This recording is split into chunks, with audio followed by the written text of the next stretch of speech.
মহান বিজয় দিবস উপলক্ষে নবীনগর পর্ব ইউনিয়নের বগটখড় গ্রামের বাহরাইন প্রবাসী মোহাম্মদ কামাল উদ্দিনের আয়োজনে নৈশভোজ দোয়া মাহফিল অনুষ্ঠিত হয়েছে।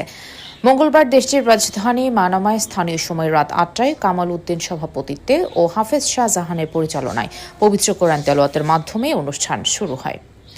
অনুষ্ঠানে বিশেষ অতিথি হিসেবে উপস্থিত ছিলেন জারু মিয়া, মোশাররফ হোসেন, জাকির হোসেন, মোহাম্মদ সোহেল মোল্লা, উজ্জ্বল সালমান, আনোয়ার, ফারুক আহমেদ, আমির হোসেন, ইকবাল, আলী হোসেন, জিশান, শ্যামল মিয়া, মাইনুদ্দিন, বাবু, রেজাউল, মুর্শিদ সহ নবীনগরের আরও অনেক সম্মানিত ব্যক্তিবর্গ।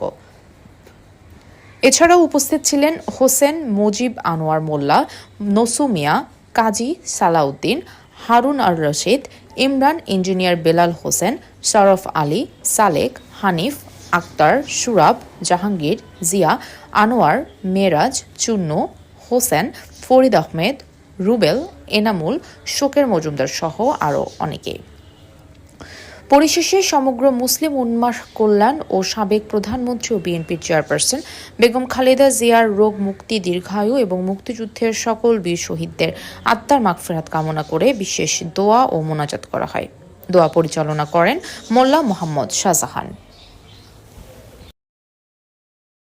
বিসমিল্লাহির রহমানির রহিম। মহান বিজয় দিবস উপলক্ষে আজকের এই কর্তৃক আয়োজিত সবার উপস্থিতিতা কামনায় আমি সবাইকে আন্তরিক ধন্যবাদ ও কৃতজ্ঞতা প্রকাশ করছি।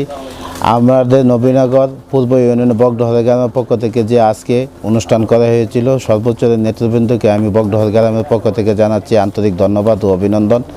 আপনারা সবাই আমাদের জন্য দোয়া করবেন, আমরা বগডহরবাসীর যেন নবীনগর সমাজ কল্যাণ ঐক্য পরিষদের সর্বোচ্চের বাহারানস্থ প্রবাসী সমাজ কল্যাণ ঐক্য পরিষদের সর্বোচ্চের নেতৃবৃন্দদের সাথে মিলেমিশে আমরা একসাথে কাজ করতে পারি, এ আশা ব্যক্ত করে আজকের উপস্থিতি সবাইকে আবারও ধন্যবাদ জানিয়ে আমি এখানেই শেষ করলাম। আসসালামু আলাইকুম ওয়া রাহমাতুল্লাহি ওয়া বারাকাতুহু।